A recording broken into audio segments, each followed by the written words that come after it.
It is a delight for me to give a short meditation in celebration of all of our high school graduates this morning, in part because it feels like kind of a valedictory speech, which I've never gotten to do before. My brother Micah got to. He was the valedictorian at Rockaway when he graduated. But all I remember from his speech was that he kept calling the principal, Terry Schellenberg, T-Dog. My main memory of a valedictory speech and my go-to reference is definitely Elle Wood's address to her Harvard Law class in the movie Legally Blonde, which is one of the few DVDs up at the cottage we go to in summer, so we've seen it many times. Her speech is really short, so I'm just going to read the whole thing.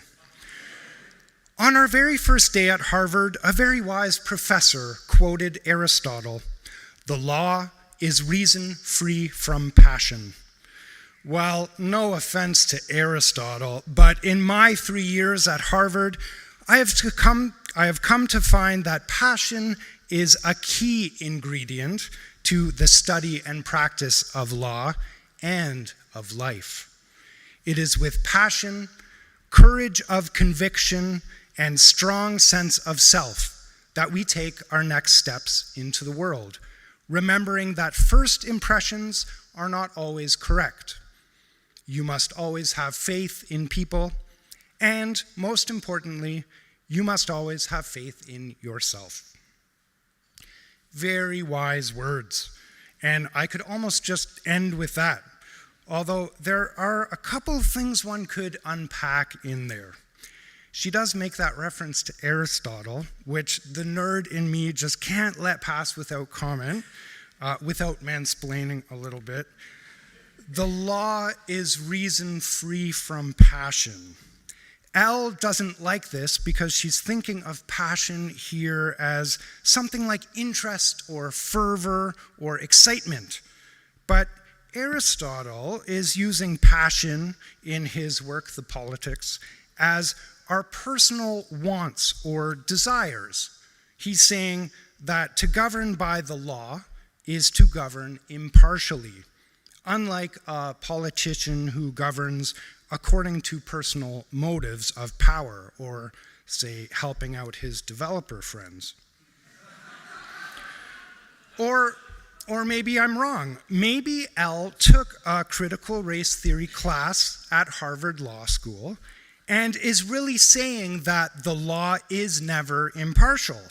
It's never free from these personal motives, and even the highest laws of the land are always to benefit the particular groups of people who are in power and disadvantage everyone else.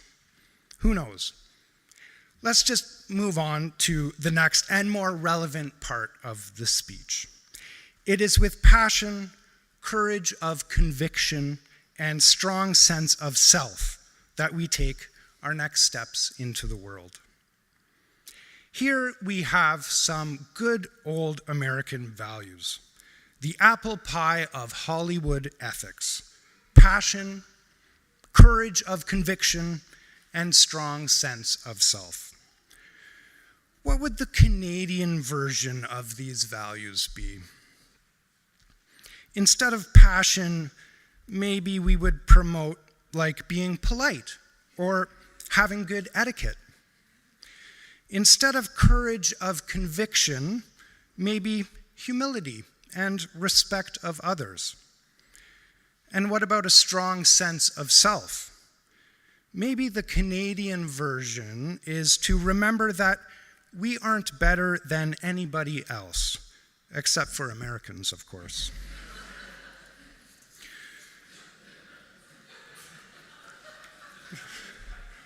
This Canadian version actually sounds a lot more like our Bible passages this morning. As God's chosen ones, says Paul to the Colossians, clothe yourself with compassion, kindness, humility, meekness, and patience. So are these the values then, rather than Elle's American ones, that we want to send our beloved grads off into the world with? Maybe I watch too much TV because I kind of prefer the Legally Blonde ones.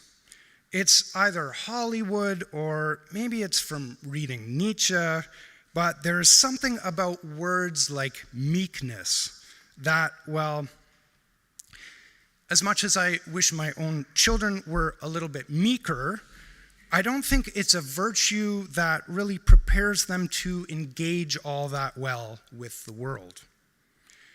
If we are teaching our young adults to be meek, aren't we just teaching them to give up the power to shape the world? To just step aside while people like Doug Ford pave over our greenbelt? What will power look like for these grads as they make their way into the world? Elle tells us to have faith in people. And from what I know of these young folks and what I know of this congregation they were raised in, I have a lot of faith in them. And I really look forward to seeing what comes next. It's tough to actually think of a general word of advice about things like power, because power isn't a single thing. Each of these young people will encounter and engage in power in different ways according to the contexts they find themselves in and according to their own potential.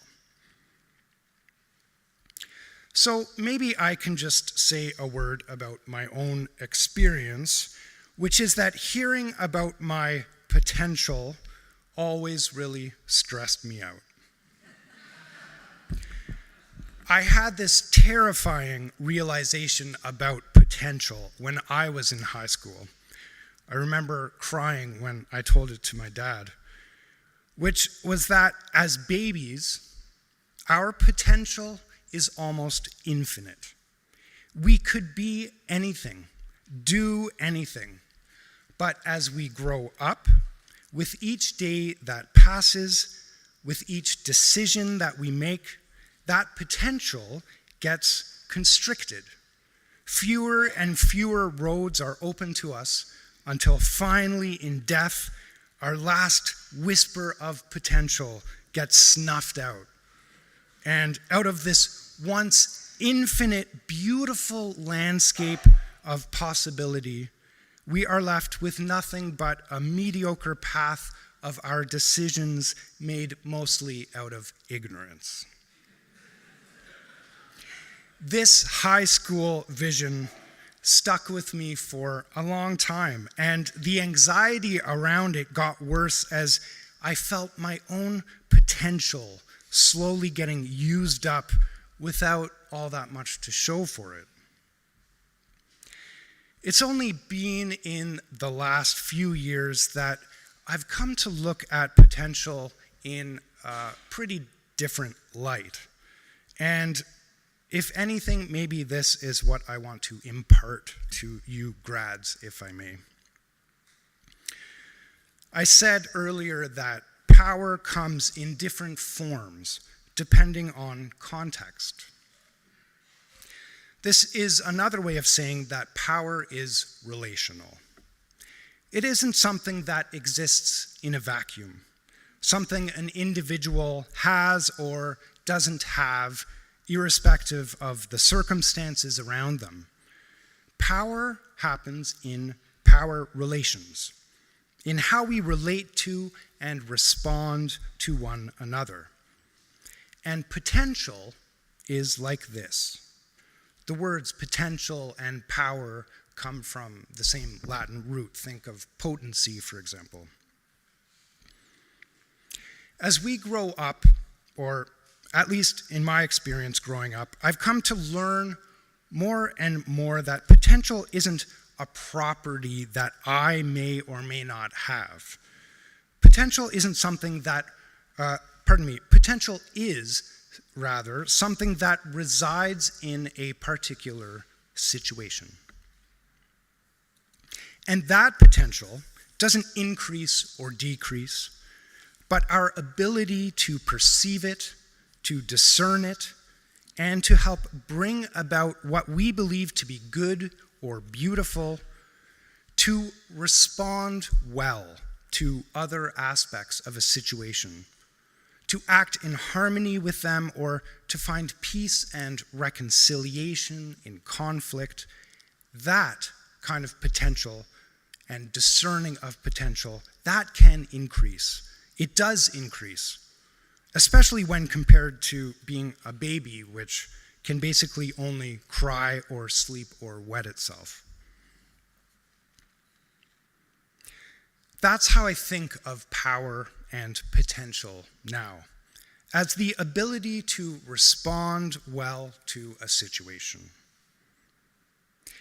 And sometimes that response requires courage, and sometimes humility.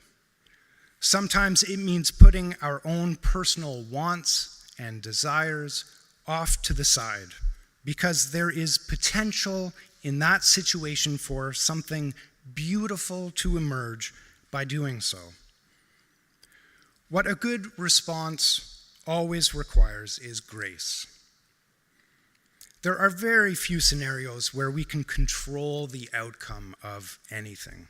Even the tightest scientific experiments struggle to find perfectly closed systems for predictable results. Also, our ideas of potential good can be limited. We can certainly participate in beauty and goodness emerging from a situation. We participate in grace in many ways, but goodness ultimately comes from God. I'll end there. Congratulations on making it through high school, and may God be with you on the road ahead. Amen.